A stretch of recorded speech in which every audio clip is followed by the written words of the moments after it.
Okay, so let's start the next session. The next session is in environmental geotechnics. It's session 2. It will be followed by another session. So we'll have 2 sessions in sequence, and then we'll have a lunch. In this particular session, environmental geotechnics sessions, we have 3 speakers. First speaker is Jeff Dunn. Jeff Dunn is a geotechnical consultant at the moment, and actually he's the one who really started environmental geotechnics area with Jim. So Jeff, please. Thank you, Kenichi. I'm not sure if I started it, but I did look back on the list of PhDs that Jim supervised and worked with, and I was the first one that had a dissertation title, at least, was geoenvironmental, but I don't want to take credit for the field or anything, even though I'll have some comments about it. So in putting together my talk today, I came up with this, environmental geotechnics, the area of this session, and I thought about what's the tie to soil behavior and to Jim Mitchell, and I thought, how about it's sort of geotechnical? It has its foundation in soil behavior. And then I kept getting this other idea. I could say environmental geotechnics, soil behavior runs through it, kind of like that movie, A River Runs Through It. But I didn't go with that one, as you can see. But so real quickly, since I in thinking and preparing this, I thought, boy, I could talk for an hour related to Jim Mitchell and tell stories and all that kind of thing. And I could get technical, but maybe that's not what I really want to do. And obviously that probably put everybody to sleep. But I will cover a brief history of the early days of environmental geotechnics practice, particularly in the 1970s when I first got interested in this, and then in the late 1970s started my research with Jim. And talk a little bit about my personal path and some of the other folks that are here that were Jim students, and otherwise there's some overlaps there, but to get to a dissertation in this area and then to a career in the field. And a few observations, very general, and experiences from geoenvironmental practice. I'm not going to be overly technical at all. And then some of Jim's key influences on myself and a number of you here. I'll kind of interweave those along with the other 3 topics. So environmental geotechnics, kind of lay the history of it. I first arrived at Berkeley as a junior in an undergrad and was in civil engineering, and you had to declare a specialty. And I kind of had an interest in environmental stuff. The EPA had started in 1970. The first Earth Day was in 1970. I organized one at my high school the next year, which was sort of a success, I guess. But looking back on what the practices were back then for waste disposal and chemical compounds and that sort of thing, it was pretty loose or pretty bad. I think, there were things like that. There was kind of this philosophy at the time, and it was starting to change, but it hadn't gone away, of that the Earth was an infinite sink. We could just dump stuff on it and in it. I ran across a guidance document during my career from what was then the Atomic Energy Commission in the late 1950s that recommended for uranium mill waste, liquid waste, put them on the most permeable place you could find on your site, because then they'd seep down, and I guess once they were in the subsurface, you wouldn't have to worry about them. Somebody later on would.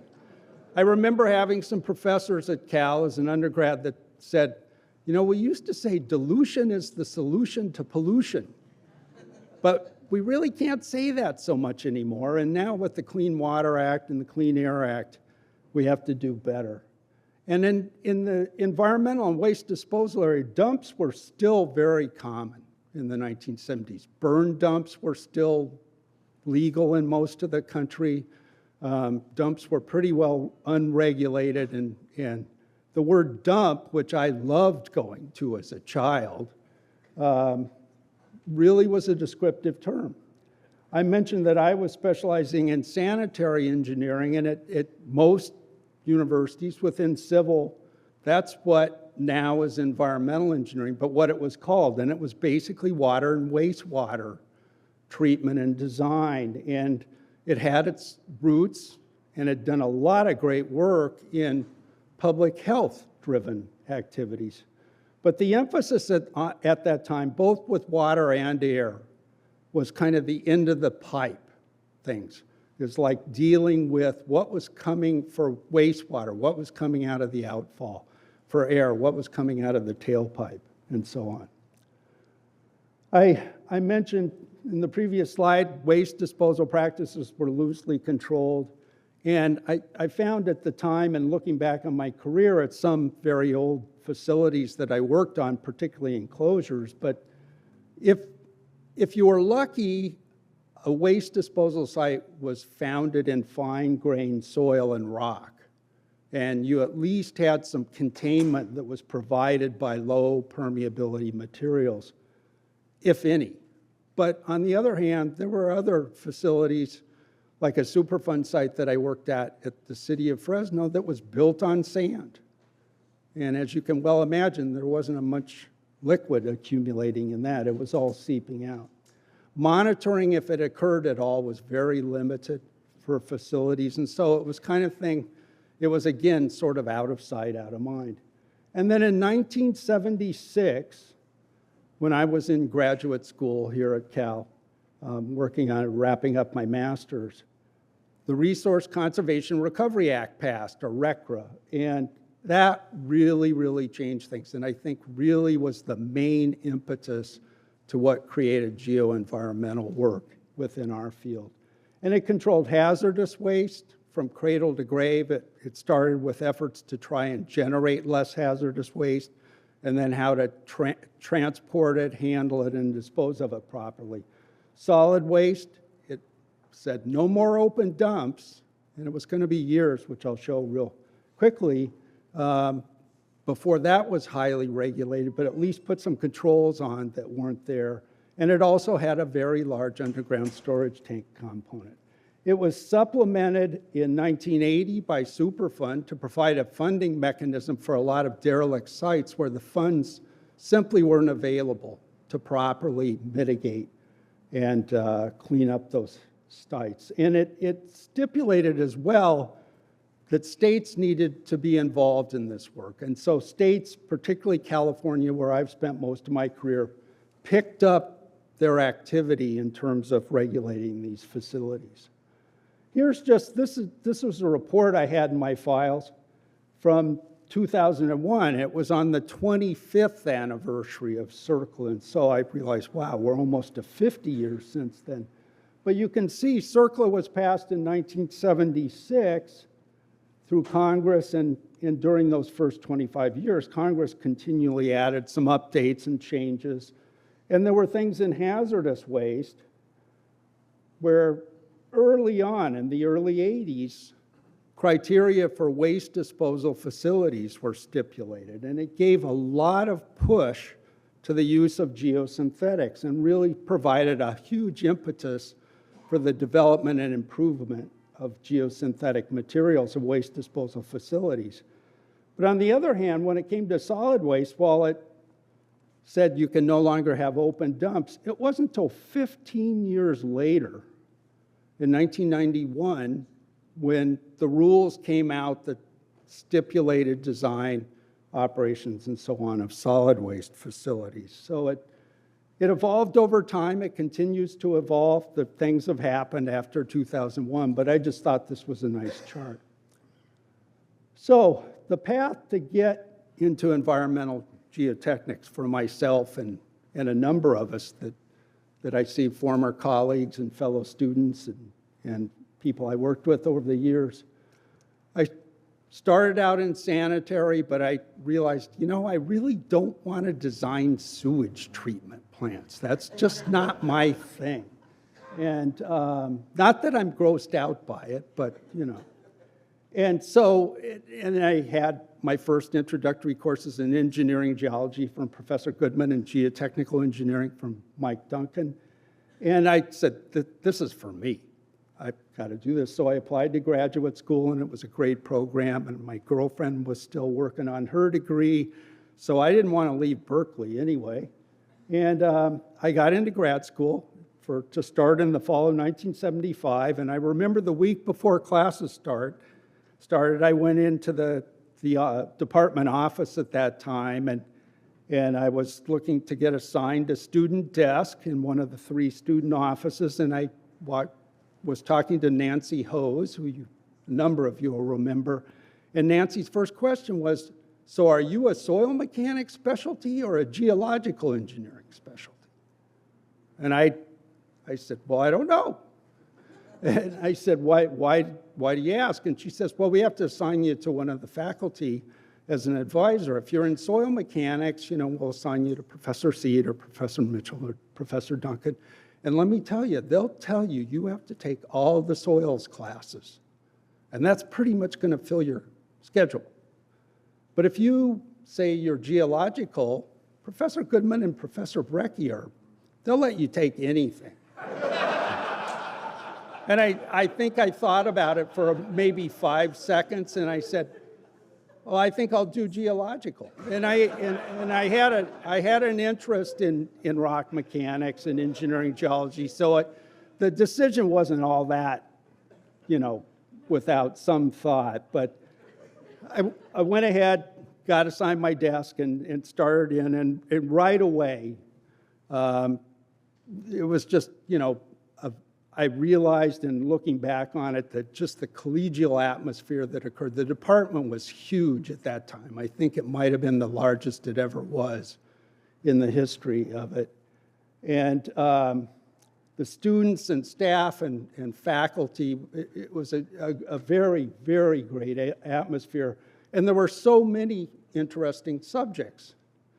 But fundamentals of soil behavior just really, really caught my attention. And this is my copy of the first edition. It's a little bit dog-eared, and I realized I saved the cover. I took it off for a number of years so that I could keep it. And I actually, after he signed my dissertation, I asked Jim to sign my copy of the book. But at the time we took this class in the fall of 1975, it wasn't published. It was in page proofs. And there was one copy in each of the 3 student offices, and so we had to share reading it. It worked out pretty well. I quickly realized that since I was kind of a night owl anyway, if I did my reading starting at about 11 o'clock at night, it wasn't so hard to get the book, because most people were going home to sleep. And Professor Mitchell had hired one of our classmates to do proofreading in the final page proofs, and several years later, he told me, yeah, he didn't do a very good job. And I won't name names, but anyway. And so I just loved this book. And we were on a 10-week quarter then, and I read the entire thing, cover to cover within that 10 weeks. And then to prepare for the finals, I went back and I reread it again. And I had noted at Berkeley, a lot of the professors here said, we have a textbook, but it's more a reference. I'm not going to assign stuff from it.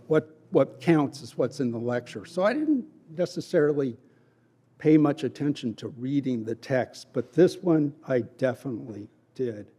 And so after I finished my master's in fall of 76, I managed to get my first consulting job working with Woodward Clyde Consultants, who hopefully everybody here's heard of, even though their names faded away through acquisitions. But I got exposed. I got to work on a few landfill projects in addition to more conventional work. And they were pretty simple projects, but I found them very fascinating. And I had long been interested in possibly being a university professor. Both of my parents were teachers. In contrast to what Rick said about Jim, that you didn't necessarily have to go to college or what field you wanted to go into. My parents were very focused, and I felt like for my sister and I, it might as well be the law that we at least had to go to grad school. And especially at Berkeley, that was the optimum. Although my father was from the University of Texas, and so that would have been okay too. But I knew if you want to be a professor, getting a PhD was essential. So that after I'd gone to work, I knew I wanted to come back to work on a PhD, and I also knew I couldn't afford to not do it without having a research assistantship. So I contacted Professor Mitchell, and I set up a meeting and came over, and he was very cordial, and I told him I had a strong interest in the environment and doing some work in geotechnical related to that. And about as far as I had defined exactly what I wanted to do, I said, well, anything in soil waste interaction. And he said, well, that's pretty wide open, but I'm sure we could find something.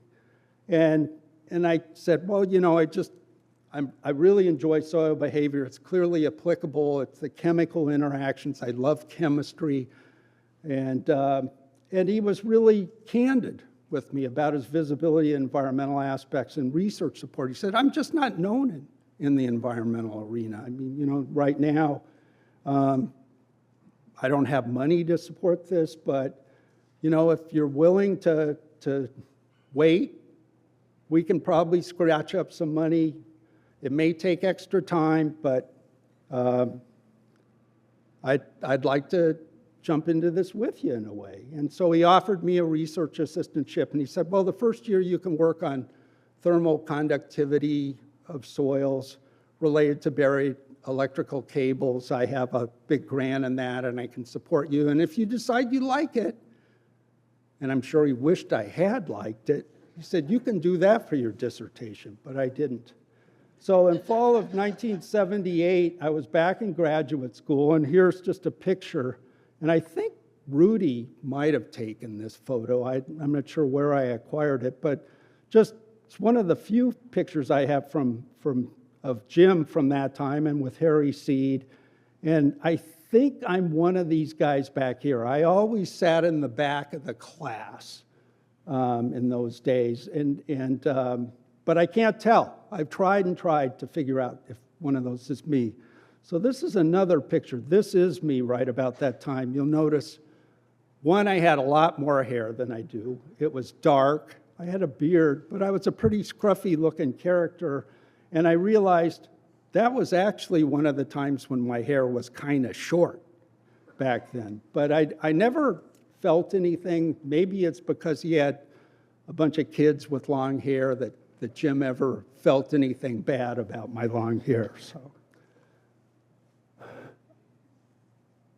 Moving on, so I was there in grad school. I'd taken my minor field courses. I'd taken the rest of soils classes I wanted to take that I hadn't taken previously, and was looking for a dissertation topic, something to center in on. Well, EPA was supporting a lot of research then, but it wasn't much of it trickling into the geotechnical arena. It was mostly back on what we now call environmental, or was still sanitary then. And what were some of the key things? What were the industry needs? Well, fairly quickly, looking at contaminant transport, it became quite obvious to both myself and Jim that hydraulic conductivity testing of fine-grained materials was something that needed work and study. And there were no suitable standards. And I actually was in one meeting one time, this was a few years after this, but I had somebody who ran one of the major labs for Woodward Clyde Consultants said, yeah, when I have a client come in with the soil they want me to compact and test, I can smile to them and say, well, what do you want the permeability to be? Because there was that much potential for variability. So I put together an outline of what I wanted to study and worked with Jim. We did some back and forth and realized that what needed study was just plain the fundamental elements of permeability testing of clay or fine-grained materials, to look at everything, how you prepared the samples, how you saturated the samples, the confining pressures, all these things that are fundamental to geotechnical engineering and strength evaluation, but really hadn't been settled. And Jim provided me a lot of guidance on my research, of course, right throughout it. In particular, I had decided, well, I needed to build a permeometer system, and I was going to build something that was really fancy, and it wasn't automated, but it was going to work. and be really, really good. And I tried and tried and tried to get it to work. And I even had, at one point, the system had so many flaws in it that I didn't even have to put a sample in it, but it would flow and measure permeability of virtually exactly 1 × 10⁻⁶ centimeters per second. So I knew that wasn't good, you know. And there was one time I walked into Jim's office, and I think I looked particularly despondent. And he said, "What's wrong?" And I said, I don't think I'm ever going to get my equipment to work. And he said, "No, you will. This is normal. Don't worry about it. I've had a number of students that went through this." And I said, "Well, why didn't you tell me?" He goes, "Well, I didn't want to dissuade you, of course." But he said, the key thing is simplify. And he said, where things aren't, you know, are giving you problems, just make it simpler. And so I did. I worked back from it within just a few weeks. I had a system that worked. And we looked at a lot of things. This particular plot, just one I picked out of my dissertation. This is a plot that shows some different methods of forming a sample, of compacting a sample, and also looks at impacts of hydraulic gradient on the test results, and shows that, yeah, the higher the hydraulic gradient, the more you might be impacting your samples and your test results in ways that really aren't appropriate, that don't apply to the field. Yeah. So research stages, and after Berkeley, Jim was always very supportive. He got me to go and interview at University of Colorado, and I got hired there, and he gave me a copy of his lecture notes for soil behavior. It's turned into a very, very popular course there. And he mentored me and he supported me throughout. Anytime I called up with issues or problems, he was always a very good person to talk to.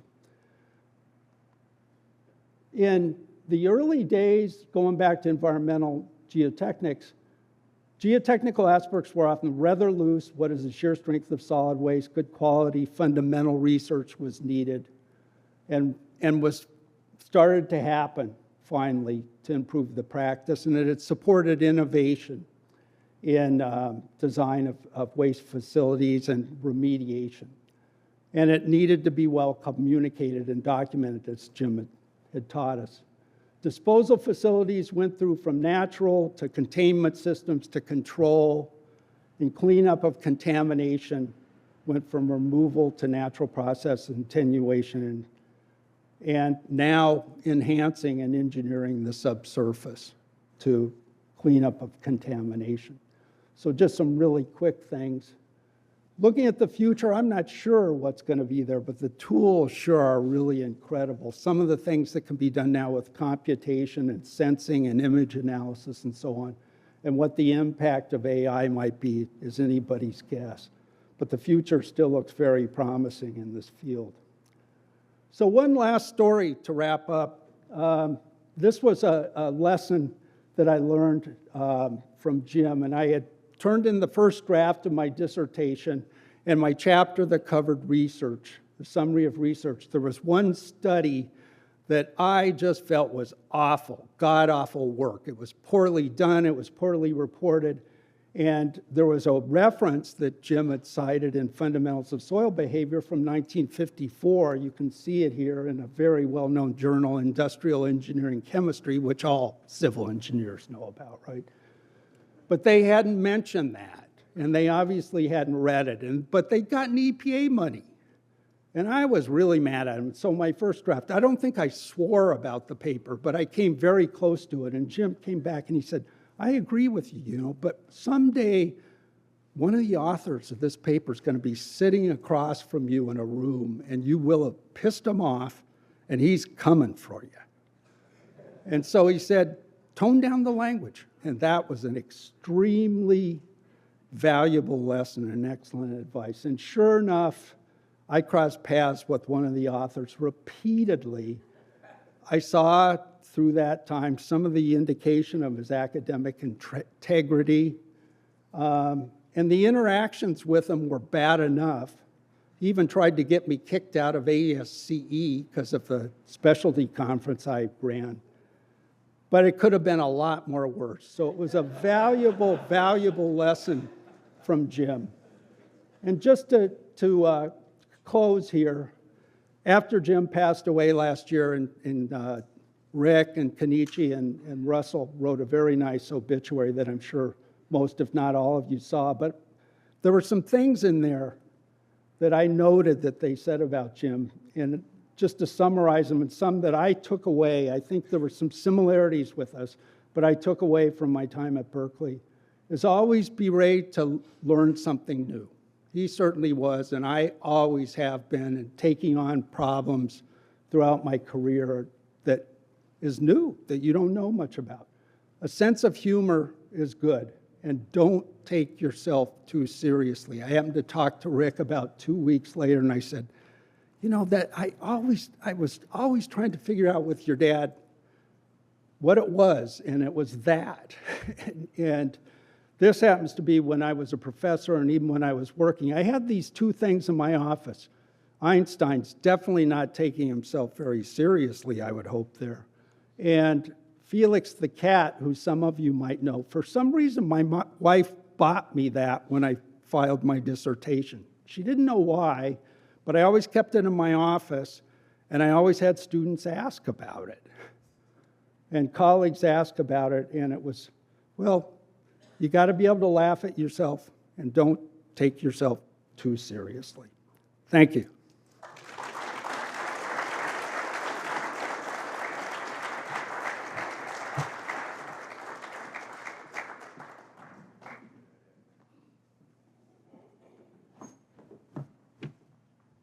So our next speaker is Professor Albert Yeung. Albert is the one who created that coupled interaction. So Albert.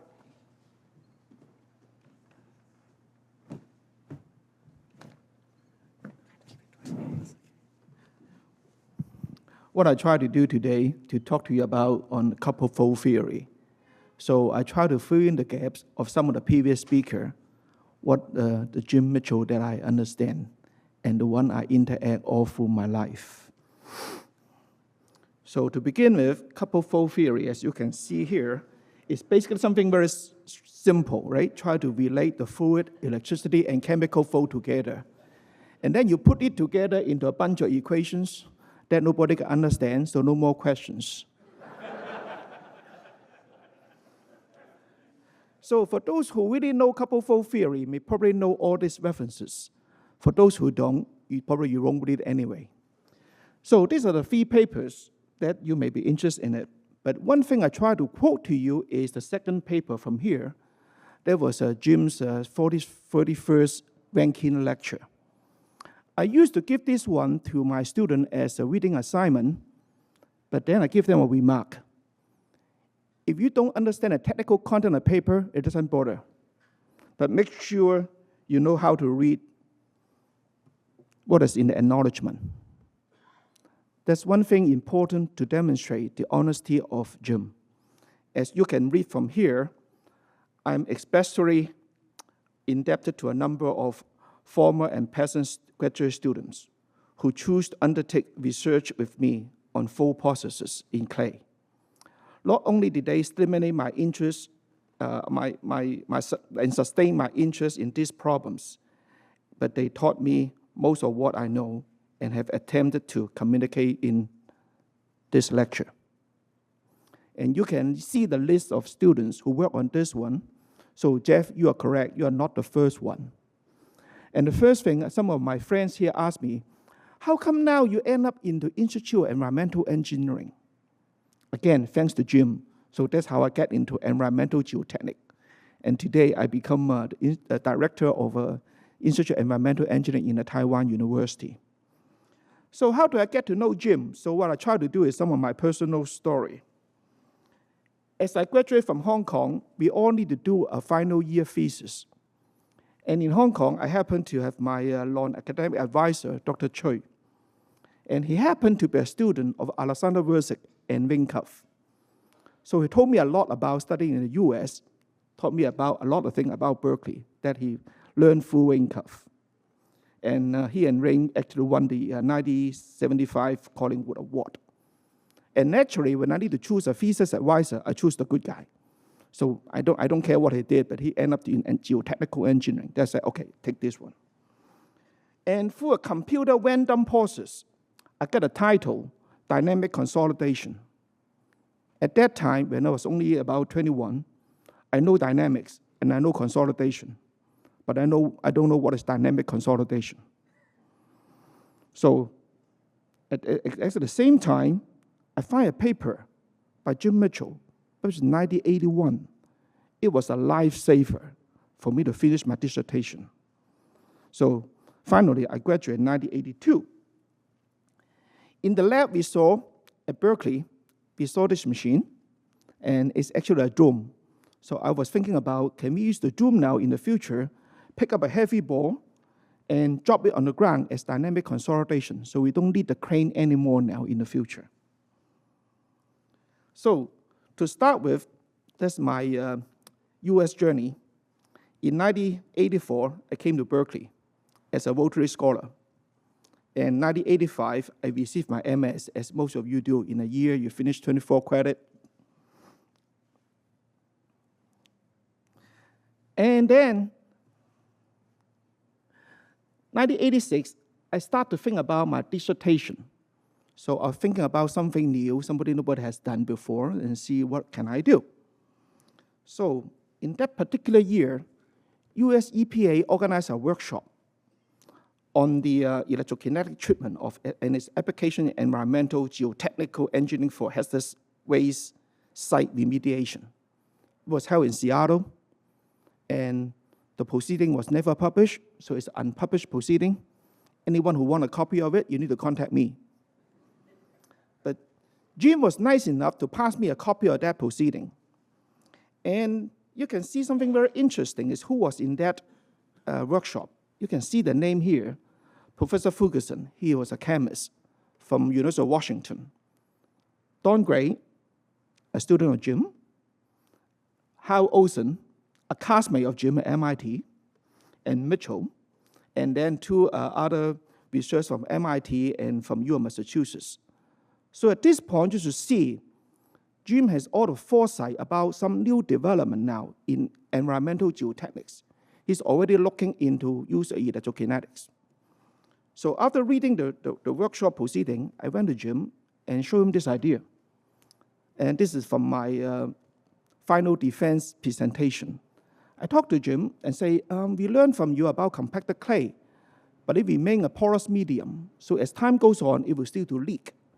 So can we use a potential, try to push the water back to the landfill so we prove a leak-proof landfill liner? And asked Jim the question, say, is that going to work? Jim honestly asked me, I don't know. You want to try? Oh, it's okay. Okay, fine. I go ahead and try. So this is what we built. Salah and I went to the lab, get some scrap material. We built these things. And at that point, as you see in Richard's presentation this morning, Jim was a great painter. At the same time, he knew a lot about woodwork. One day he came to the lab to look at our equipment. He said, it looks good, but Albert, next time use screws, don't use nails. Then now I finally understand, because you screw the thing will fix much better, right? That's the one we built. And then that's how we end up with the couple fold theory. It's actually come from a book. For those who are Jim students may remember, every Tuesday, you need to wait at his office and talk to him for about 30 minutes. And Salah and I was in the same group.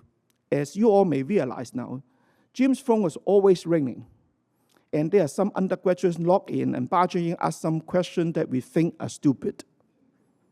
And finally now I learned how Jim takes teaching very seriously. He tried to answer undergraduate student while he was talking to his doctoral student who can produce papers. At the same time, I was looking around his bookshelf all the time, and I found this book. And I don't understand why Jim got a book in biophysics. I don't even know what biophysics really is. But I find it interesting, non-equilibrium thermodynamics. So I said, okay, fine, let me look through it and see what we can do. And another interesting feature is when I go open the book, I see something like permanent loan from the library. I asked Jim, what's permanent loan? He said, the book doesn't belong to me, but I don't need to return it to the library. So finally, in 1980, around 1986, one day, Jim come and talk to me. He say, Albert, see what I've done to you. I say, what? I put you together as a professor-student team to compete for the Earth Tech Technology Corporation Fellowship. That requires a professor link of the student to compete for it. And I understand in the previous competition, Jim lost to Dave Daniel and Chuck Sokoford's team. So this year we keep our finger crossed and see how we go. And we were lucky we won that one. So that's how we link up and get the funding for my next few years of research. And then 1989, Jim walked into my office again and said the same thing. Hey, Albert, see what I have done to you. And I say, what? In that year, for the industrial liaison program of Berkeley, they decided to have a student speaker for the first time. And Jim told me, he said, I nominate you to be the student speaker to represent the geotechnical group. It was kind of nervous, but it's a great chance for me.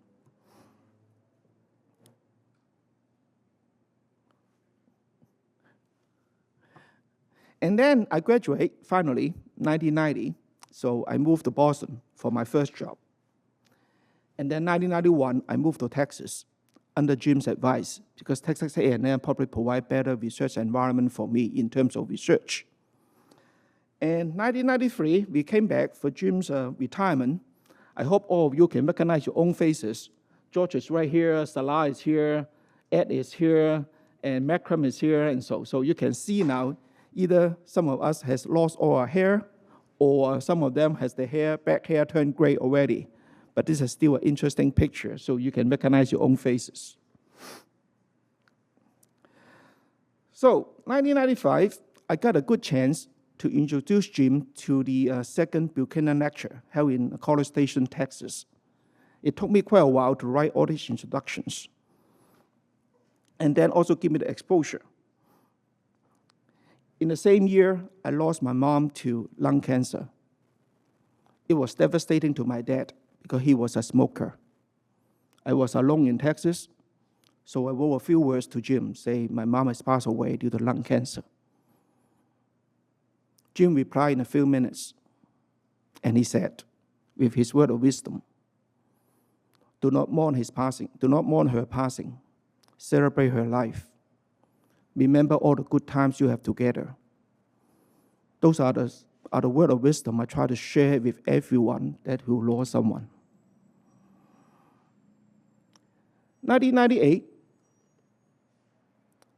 I got a call from Jim because Jim was on the review board of the OTRC, the Offshore Technology Research Center in College Station. He called me up and said, can I stop by your house on my way to the airport? He had finished the review, he has a few hours. He said, can I stop by your place? On my way to the airport, but he was not telling the truth. The airport was on the west side of the campus. I live on the south side of the campus. He came to my house on purpose. For those who know me well, know 1998, I was badly bitten and abused in my academic career. So one thing you can appreciate, we appreciate very much, Jim spent his last few hours in College Station to visit a student who really need his word of comfort, rather than spending the hours with the director of OTRC or some senior management people in the university. Stop by, walk into my house. This is a house the first house I ever bought, and it's a custom built. And don't be fooled by this picture. You need to use your imagination. At the time when Jim walked in, there's only one sofa in it. My mover has gone the day before. Everything was packed. And Jim walked in, saying the first comforting word. Well, it's not too deserted. So we sit down, talk about for a while. He gave me some advice. How can I get a new start elsewhere in Hong Kong? On the next day, I took my wife, my two kids, 4 and 2, flew out of Texas and back to Hong Kong to take up on a new job. So that's what happened. In 1998, I returned to Hong Kong and got a job with Back and Reach Hong Kong office. something I did not know. I got that job also because of Jim. Because the managing director of the company was a student of Ronald Scott at Caltech. And Ron was a office mate of Jim at MIT. At that time, they got a huge project looking at reclamation over a very thick layer of soft marine deposit, about 17 meters. And they need somebody to know something about ground improvement. And they know I'm a student of Jim, so they say, why don't you come over and handle the projects? At the same time, they used me to recruit Jim to be on our consulting board.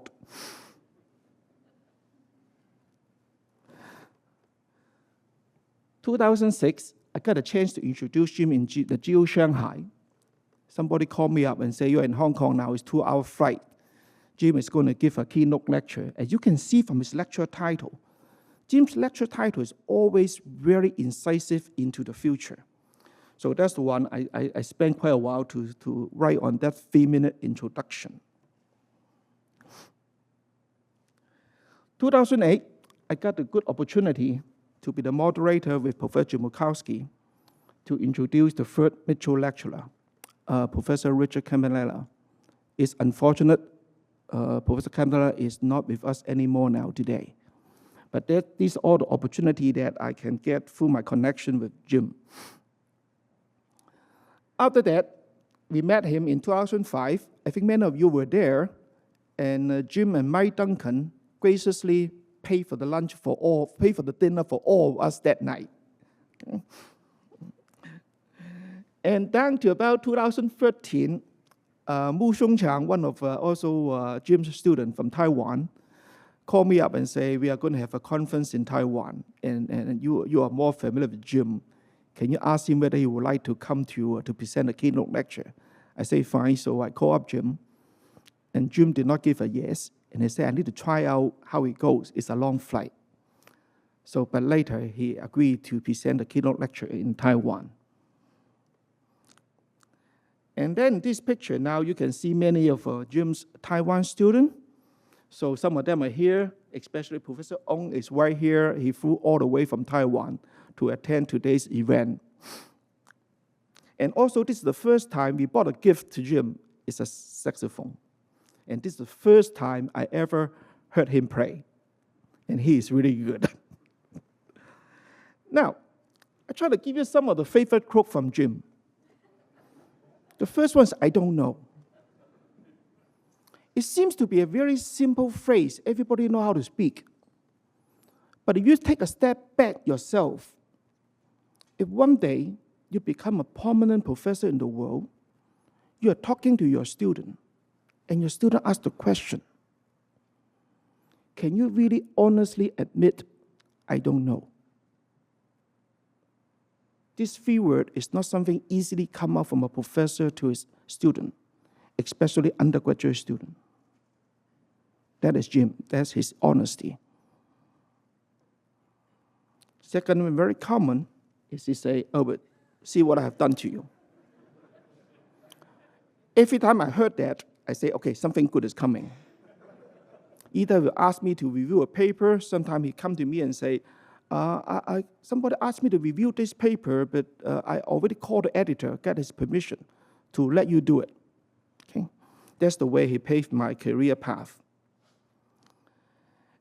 And the last one is, he normally say, whenever I went out to lunch with him, and we always some sandwiches for lunch. He always say sandwich with fruit, and I always say sandwich with French fries. 40 years ago, Jim still asked me the question and say, see how long you're going to take that French fries. 40 years later, I can still answer Jim, I'm still taking a French fry. So I try to find something to end my presentation. And this is something I find. And as you all know, Jim is a superb writer. It's very difficult for me to find or write something better than he can. So as a quote-unquote smart student, I know how to copy. So who do you copy from? So obvious, I copy from Jim. So this is something written by Jim when Professor Seed passed away. As you can read from here, saying Harry Bolton Seed was truly a giant of his generation, and all of us are the richer for having had him among us. His life and work of teaching, research, and professional practice have had a profound influence on the field of geotechnical engineering. For those who knew him well, however, he will be most remembered as a generous and compassionate gentleman with wit, incisive insight, and a wide-ranging interest in the world around him. No problem was too small to be analyzed and solved. Every person was given his time and consideration. He was truly a teacher in the higher sense of the word, and he is sorely missed. I think all of us here who have a picture to be here, we get more than a fair share of his time and consideration than most others. So as I cannot write better, so what I did is do something very simple. Take that first line out, put this line back in. I still think this is the perfect description of the Professor James K. Mitchell that we know. With that, thank you.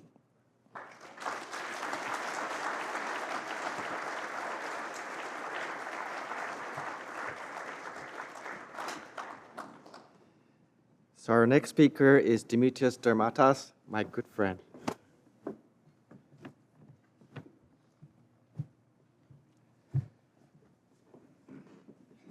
Good morning, everybody.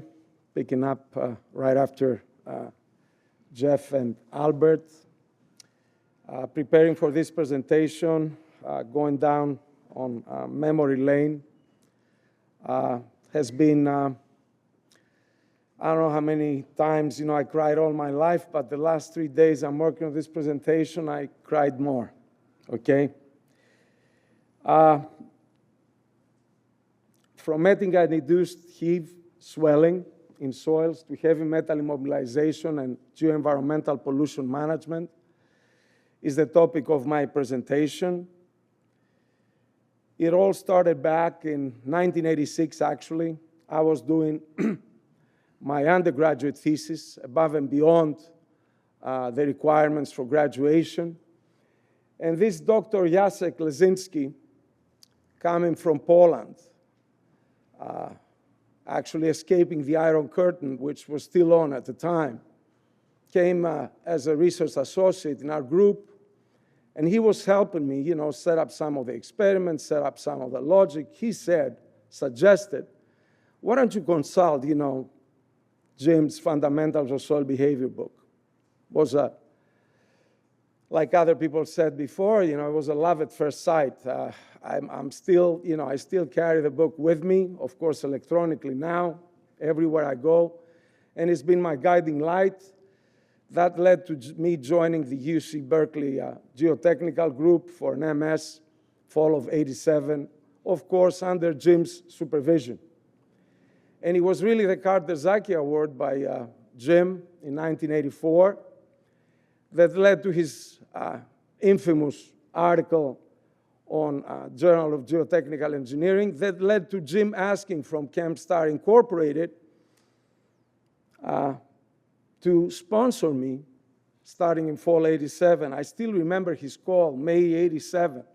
It's one of the most pleasant calls I ever gotten in my life, saying that, yes, Dimitris, the money's there, and you can start, next fall. It was the Stewart Avenue, Las Vegas pavement failure that led to all this. It was one of the 4 case studies comprised the Carl Terzaghi lecture for Jim that year. And as a result, we had to pick up an experimental study. I came in really as a very, very good student in math. I had gotten all the awards you could get, back then, even competed on the, in the Soviet Union context, of the award. But after I walked into his office the first day, before he let me know that I'll be joining the group because he's found the money, I was really, I don't know how to say this, I was humbled that this great man, that this guy from behind the Iron Curtain knew the book and was already in love with the book. A guy, this Lesinski guy, PhD guy, Dr. Rezinski, worked for Woodward Clyde, Jeff, then URS, and so on and so forth. He retired a few years back. Anyway, when we sat down the first time for the meeting of how I go about my thesis, how I go about, the sponsored research that I undertook, he said, Dimitris, you're not going to be doing any algorithms anymore. And you got to do the experimental work. And a lot of people here in this room remember, and these again were Jim Mitchell's terms, I was, coming from Greece with a brief interim in the New York area. I didn't know gangbusters, what gangbusters was, but that was, Jim describing me going back and forth in the matrix of 180 samples, trying to prepare, cut, put in the humidity room at the same time. Michael Riemer at the time, Mike, and Tom Rumpelt, were a great help for me, to get started. Anyway, Jim, placed the problem, as always, appropriately, helped me, develop that logic that I still maintain today. We had to better define the nature of soil lime sulfate reactions, the conditions, both compositional and environmental. Again, it runs with me to this very day, to develop the means to either avoid this problem altogether or develop means to pre-treat or otherwise protect such soils later on. And again, Jim's favorite word, I carried all the way through my research, elucidate the lime sulfate heat phenomena. We had to elucidate. It's a word I learned from Jim. Ettringite, a word I learned from Jim. The famous approach, how much, how fast, because we're dealing with factors affecting formation of ettringite. How much, the amount, how fast, the rate. Focus on the mechanisms. To this day, I focus on mechanisms. Ettringite formation, mostly chemical behavior, and then swelling, mostly physical behavior. I'm not going to tire you with all this. And this is the second edition over there. Chapter 5, it was the determination of soil composition, which is my Bible to this day. We did kneading compaction, like you saw before in Jeff's slides, and huge array, huge matrix of samples, testing them for compressive strength, performing swell tests, analyzing by X-ray diffraction to understand qualitatively what the components of the soil were, and scanning electron microscopy to observe crystal morphologies, emphasizing crystal size. In the last phase of the work, the research work, because we did find a way to pre-treat with barium, I had to use atomic adsorption, AA, inductively coupled plasma, just developed then. Gary Esposito pushed me on that, ICP, in order to measure toxic barium ions, which was something totally foreign than what everybody else was doing. We used the sand bath test, and this stayed with me throughout, as I say, my career. 1992, actually was 91 that I actually completed the thesis, but Jim was waiting until 92 to do me the favor because the Greek army was chasing me down to go back and serve. So he did it. He talked to the chancellor, he did it, and I managed to graduate a year later. Thor Brecky was there. They were great friends. The Breckys and the Mitchells, they were great friends. And Thor reminded me of my dad. He just looked like my dad. He also smoked, which my dad smoked. And that started me with geological engineering. And via also Nick Sitar's help, to tell you the truth, moved into hydrogeology that still stays with me to this day. Larry Waldron, the other signature, soil scientist, soil physicist. Gary Esposito. Jim pushed me to Gary Esposito. I went to meet with Gary the first time. He's speaking to me in ancient Greek. I don't speak ancient Greek. Anyway, and also, and Gary then introduced me to Larry, and then Jim also introduced me to PK Mehta to Paulo Monteiro. I mean, these are all giants. No giant compared to Jim, because Jim was humble. The humblest of all I met ever. Even colleagues, today that are much, much way younger than me and Jim, of course. And Glenn Borchardt, also from the Soil Science Department on soil mineralogy. These are some of the publications on Entering Guide showing you that even with Anand Pupala, Dean of Infrastructure today at Texas and A&M, 2010, we're still doing these publications. Look at the thing, I joined Stevens. The first proposal I write, which I was successful, stabilization. What was I doing with Jim? Stabilization.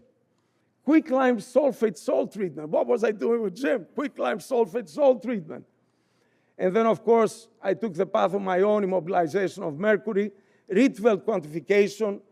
It means to quantify X-ray diffraction results so you know exactly the compositional matrix, exactly how much percent of each.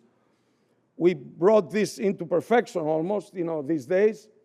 Use of fly ash, stabilization solidification, Dennis? One of the major techniques used today to clean up soil, or rather to immobilize contaminants, fly ash. You treat contaminated soil by using fly ash. It's a waste combination. You put the one waste next to the other. It is brilliant, I think, all this coming out of work with Jim. Look at the matrices I developed in all the proposals I was doing for the Department of Defense.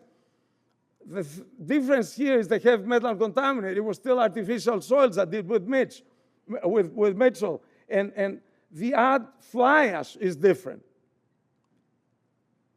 TCLP extraction, I did very little. I was doing more now. Column leaching, durability tests, monolith leaching, that goes back to ANS and nuclear testing were the new things. All the other stuff I had drawn from Jim. Just highlighting, the work on mechanisms. What you see here, the truth at that time, they thought that everything had to do with the solubility of lead in soil systems. We did this work. Fly ash sample is the best of all here.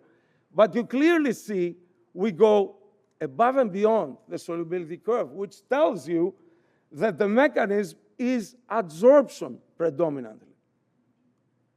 Okay, I still emphasize that. If you don't understand what the mechanism is, forget about it. Again, here, work on chromium-6, hexavalent chromium, has been a very favorite subject for me. Again, fly ash, performing the best. Superior chromium-6 mobilization agent. This leads me to some work I did at the same time. And I mentioned this work. This was the dredge sediment stabilization project for upland disposal. Basically, it was banned. You couldn't take dredge sediment from the port of New York and just throw it out in the ocean. So Port Authority of New York, New Jersey is paying, for some research project. I highlight this here because I worked with Peter Dunlop. He also passed 2022. Peter was great friends. He had his PhD from here and was great friends with Jim. And this was a ticket for me to see Jim. I saw Jim many times as he was passing by New York to meet with me and Peter, for lunch, and sometimes when we were lucky for dinner. Paper that came out of there, I'm also highlighting Paul Datko. Paul Datko was, for the older folk, you remember, the director of the Woodward-Clyde Lab in Wayne, New Jersey. The Clarence Chan of Woodward-Clyde. And I'm really proud to work with him. And this paper, top 30 papers in first 30 years of the Journal of Marine Environmental Engineering, was awarded to us July 2023. By that time, I've forgotten. I read in that thing. Again, going to the Department of Defense work, look at the buzzwords: remediation, technology, fate and transport, soil washing, firing range waste, all things out of my background from Berkeley. I worked on some very interesting and very controversial projects. I had life threats for this project on environmental forensics. Again, environmental forensics, what Las Vegas, the Terzaki Award lecture, for Jim was one of the 4 case studies. Adroit infiltration, mechanisms, Ettringite. Dennis Grubb shows up. And Dennis, man, as I told you before, I feel blessed we got the chance to work together. I think we helped each other exactly in the spirit we have here, the family spirit, that we support each other and not envy each other or try to outrun each other. Quantitative mineralogy, the unclear role of phosphate, a very controversial paper. And this is the gist of what was developed based on Jim's work, which I call state-of-the-art, well, you recognize the word, of geoenvironmental characterization. And it's really a bunch of traditional tests, traditional geotechnical analysis, particle size distribution, densities, water contents, physicochemical analysis, pH, total analysis, control extraction tests, TCLP, SET, and so on and so forth, coupled with quantitative mineralogical, coupled with Rietveld, which gives you exactly the composition of the solid phase, and even more state-of-the-art, Zanes, EXAFs, and others, which gives you information about the speciation of the contaminant, what state the contaminant is in. Again here, the most interesting of all projects that I worked in my life, and you'll see in the next slide the reason. Treatability study work on copper, chromite ore porcelain residue for Honeywell, mineralogical evaluation, heat potential application, swell behavior, chromium speciation, swell testing. You know the terms. This is the reason.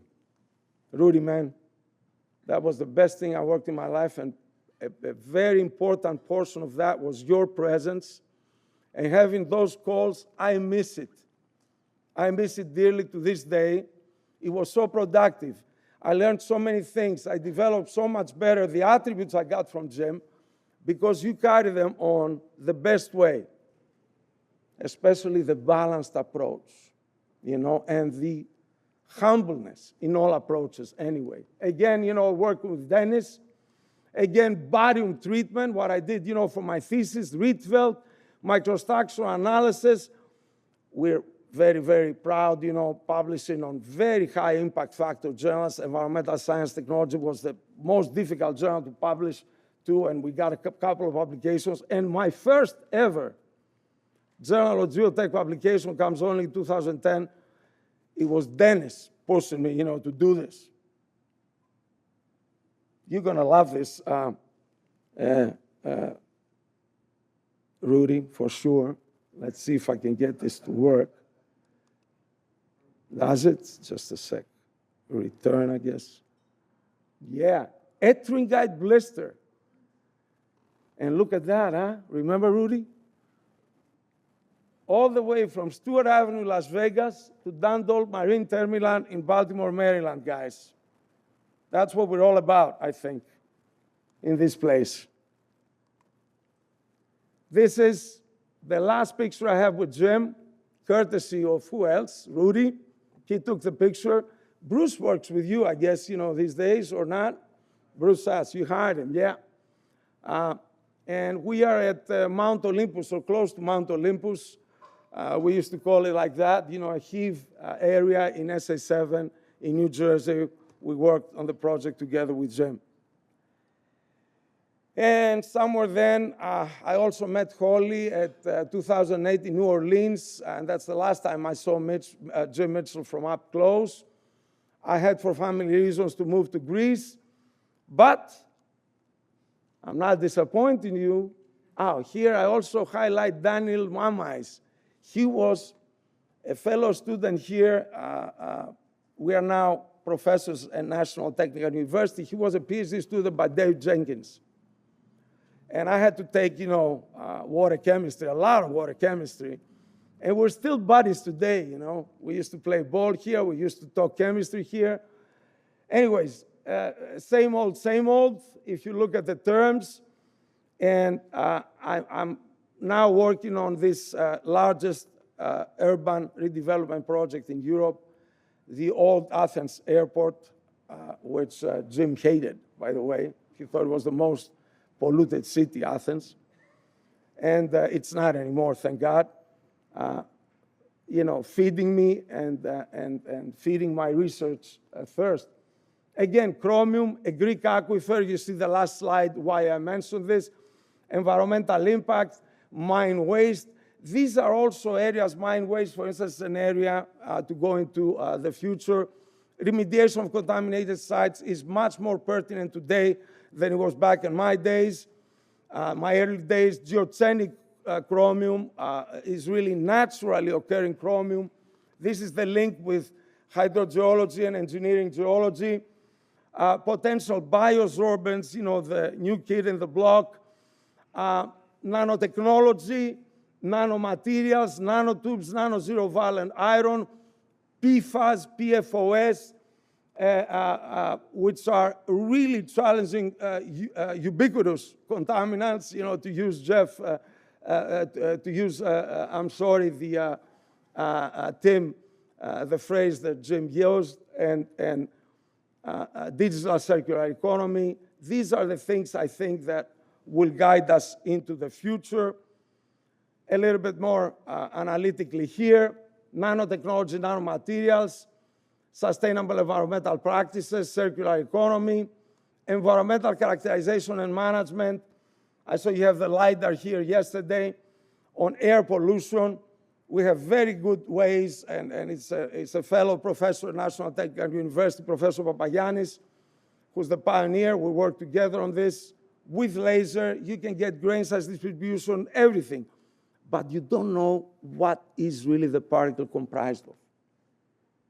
You don't know its surface chemistry, which is of paramount importance, as Jim and Gary Esposito taught me. Remediation, restoration, brownfield redevelopment.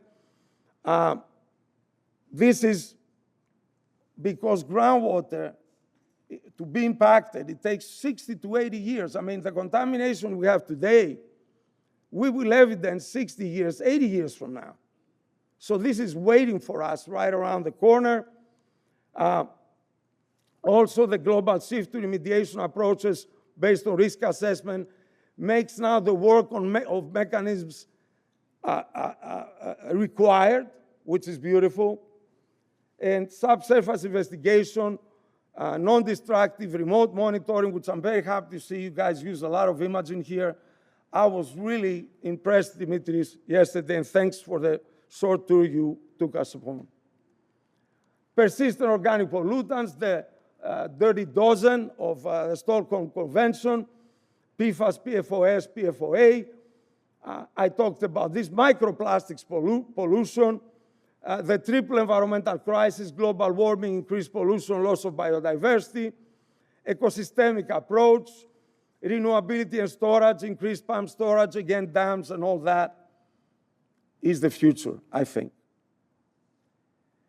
And this is the family. This is the other thing I learned from Jim. The balanced life, Workout, he used to beat the heck out of us in squash over lunch or over dinner. It didn't matter. Beat the heck out of us. And family, as well as work. Okay?